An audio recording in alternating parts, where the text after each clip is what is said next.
বর্ষার শুরুতেই গঙ্গা ভাঙনে বিপর্যস্ত মুর্শিদাবাদের শামশেরগঞ্জ। মূলত লোহারপুর এলাকার মাঝ বরাবরই গঙ্গা নদীর গতিবিধি। সামান্য বৃষ্টিতেই নদীর জলস্তর বাড়ায়, ভাঙছে নদীর পাড়। পরিবার পরিজন নিয়ে ঘরছাড়া হওয়ার আশঙ্কায় দিন গুজরান নদী তীরবর্তী এলাকার বাসিন্দাদের। পাশে 10 হাত দূরেও থাকতে ভয় লাগছে।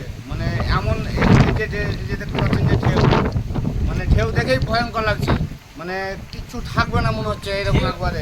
তো আমাদেরকে এসপি সাহেব বললেন ঠিক আছে, এটা আমরা ডিএম এর কাছে পাঠাবো, এই বলে আমাদেরকে আশ্বাস দিয়ে গেছে। আমাদের যেটা দাবি, গ্রামবাসীর দাবি, আমার দাবি যেটা, সেটা হলো কি আমাদেরকে যত তাড়াতাড়ি পারেন এখানে করে একটা ব্যবস্থা করে দেন। পরিস্থিতি খতিয়ে দেখতে এবার ঘটনাস্থলে গেলেন জঙ্গিপুর জেলা পুলিশ সুপার অমিত কুমার সাউ। সঙ্গে ছিলেন জঙ্গিপুর পুলিশ জেলার অতিরিক্ত police super Soumyajit Barua, SDPO Sheikh Shamsuddin সহ বেশ কয়েকজন উচ্চপদস্থ পুলিশ আধিকারিক। কথা বলেন এলাকার ভাঙন বিপর্যস্ত একাধিক পরিবারের সঙ্গে। সতর্কবার্তা প্রচার করেন গ্রামে। দ্রুত জেলা শাসকের দফতরে ভাঙন সম্পর্কিত রিপোর্ট জমা দেওয়ার আশ্বাস পুলিশ সুপার অমিত কুমার সাউয়ের। বাড়িগুলো খুবই বিপজ্জনক স্থিতিতে আছে।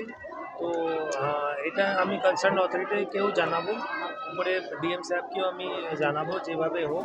সম্প্রতি লাগাতার বৃষ্টিতে ফুলে ফেঁপে উঠেছে নদী। জল ঢুকছে নদীর পাড় সংলগ্ন বসতবাড়ি ও চাষের জমিতে। ইতিমধ্যেই জরুরি ভিত্তিতে কিভাবে গঙ্গা ভাঙন রোধ করা যায় সে বিষয়ে জঙ্গিপুর মহকুমার ভাঙন প্রতিরোধ দফতরের ইঞ্জিনিয়ারদের সঙ্গে কথা বলেছেন বিধায়ক আমিরুল ইসলাম। এবার ভাঙন বিপর্যস্ত একাধিক এলাকার হাল ফিরাতে তৎপর পুলিশ। এখন পুলিশ প্রশাসনের সক্রিয়তায় ভাঙন রোখা সম্ভব হলে ছন্দে ফিরবে কি শামশেরগঞ্জের লোহাপুর সহ গঙ্গা তীরবর্তী গ্রামগুলি? শিবা সরকারের রিপোর্ট, ক্যালকাটা নিউজ।